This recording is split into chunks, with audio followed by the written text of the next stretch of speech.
Hola, ¿qué tal, apreciados estudiantes? En el día de hoy vamos a desarrollar el primer tema de química del cuarto año, el cual se refiere a la nomenclatura de los compuestos inorgánicos. Lo vemos acá. Específicamente, la nomenclatura de los compuestos binarios. En química es muy importante manejar el lenguaje apropiado de los compuestos inorgánicos y los compuestos orgánicos, que son las diferentes divisiones en la cual podemos conseguir todos los compuestos que existen en la naturaleza y todos los compuestos que se fabrican sintéticamente. Para ello es necesario el dominio de este lenguaje de la química, el cual se encuentra regido por un organismo internacional cuyas siglas en inglés son IUPAC, Unión Internacional Química Pura y Aplicada, que es su concepto en español. Este es el órgano encargado de regir las normas para cada uno de los elementos químicos y para cada uno de los compuestos tanto inorgánicos como orgánicos. Para profundizar el tema de la nomenclatura de los compuestos inorgánicos, es necesario que retomemos algunos conceptos básicos, como lo es el concepto del átomo.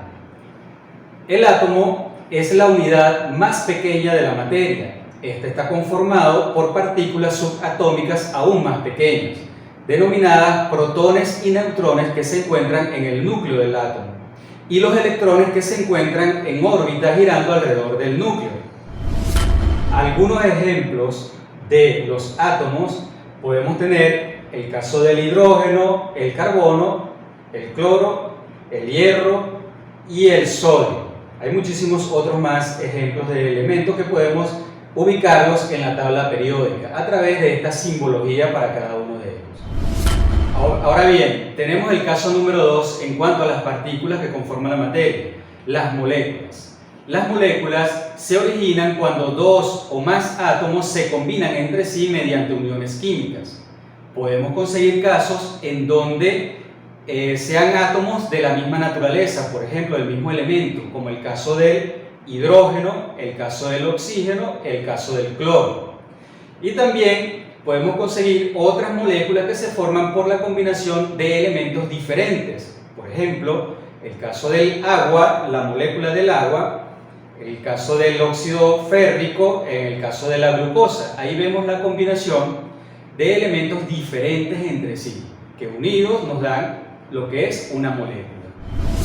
Vamos a ver ahora el tercer tipo de partícula, que es el ion.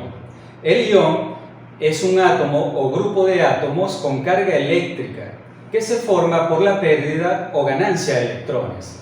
Entre ellos tenemos algunos ejemplos acá: el cloruro, fluoruro, el calcio, el ion sodio y aquellos que tienen grupos de átomos como el ion sulfato y el ion amonio.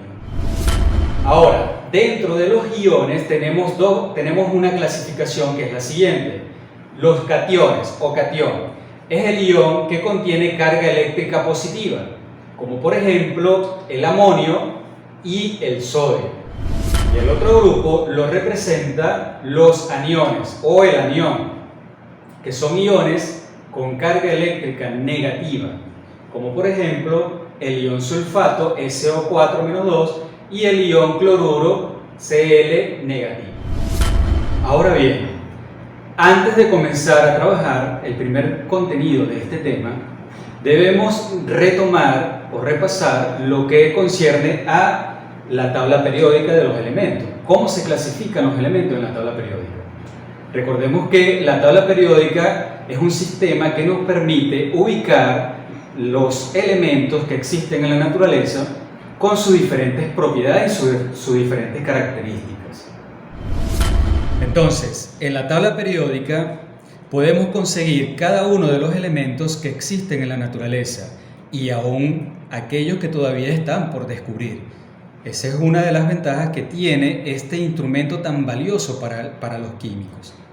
Entonces, cada tabla periódica, ustedes deben tener su propia tabla periódica. Cada tabla periódica posee un cuadro leyenda. En este caso, de esta tabla periódica es este que está acá. En este cuadro leyenda, usted debe revisar su nombre, su símbolo, número atómico, estado de oxidación y las demás propiedades. Él nos va a indicar a nosotros dónde están ubicadas cada una de las propiedades que en algún momento necesitemos para trabajar en cualquier ejercicio de química. Para el caso de la nomenclatura, nos vamos a fijar básicamente es en la simbología del elemento y los estados de oxidación. En esta tabla que tengo en mis manos, que les estoy mostrando, en los estados de oxidación está allí reflejado como la combinación de cada elemento, el número de electrones que permite la combinación de cada elemento. Pero en algunas tablas periódicas el concepto o digamos la palabra estado de oxidación se cambia por valencia o número de oxidación y se refiere al mismo concepto, los electrones que permiten la combinación de cada elemento. Podemos ver que los elementos en la tabla periódica se clasifican de la siguiente manera. Los elementos metálicos están hacia el lado izquierdo de la tabla periódica, de izquierda a derecha. Estos son elementos metálicos que vamos viendo aquí, elementos metálicos. Llegamos a este punto, estos que están resaltados acá en amarillo son los metaloides o semimetales. Se llaman así porque tienen propiedades metálicas como no metálicas. Luego después aparecen los elementos no metálicos, que son los que están de este lado, todos estos que están acá. Posterior a esto también tenemos algo que se conoce como tierras raras, que son estos grupos que están acá fuera del cuadro general, pero ellos son derivados de dos elementos en particulares que son el número atómico 57 lantano y el 89 actinio. La tabla periódica también se pueden ubicar los elementos de acuerdo a los periodos, que son las líneas horizontales. Por ejemplo, este es el periodo 1, periodo 2 contempla toda esta línea, periodo 3, periodo 4, periodo 5, periodo 6, periodo 7. Son 7 periodos. Y en forma de grupos, que son las líneas verticales. ¿Okay? Hasta desde el grupo 1A hasta el grupo 8A. Entonces, revisamos en el cuadro leyenda el estado de oxidación, número de oxidación o valencia, depende de la tabla periódica que usted tenga. En el caso de esta tabla, está aquí sobre el símbolo del elemento. Para el caso del zinc, Zn es 2.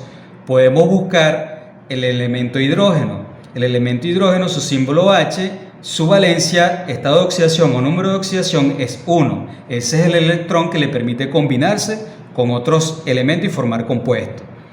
Vemos acá el hierro, Fe, símbolo químico, estado de oxidación, número de oxidación o valencia 3 y 2. Significa que cuando él forma los compuestos lo puede hacer con el número de oxidación 2 o con el número de oxidación 3. En el caso de los no metales, como el oxígeno, símbolo O, tiene número de oxidación, estado de oxidación o valencia -2. Cuando se combina con los otros elementos para formar compuestos, utiliza 2 electrones de valencia.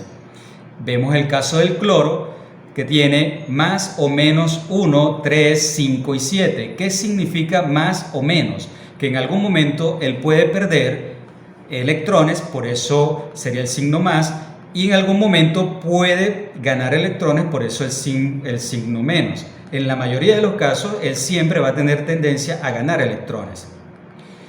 Vemos acá este grupo que pertenece a los gases nobles. En el caso de los gases nobles, vemos los símbolos de cada uno de ellos: helio, neón, argón, criptón, xenón, etc.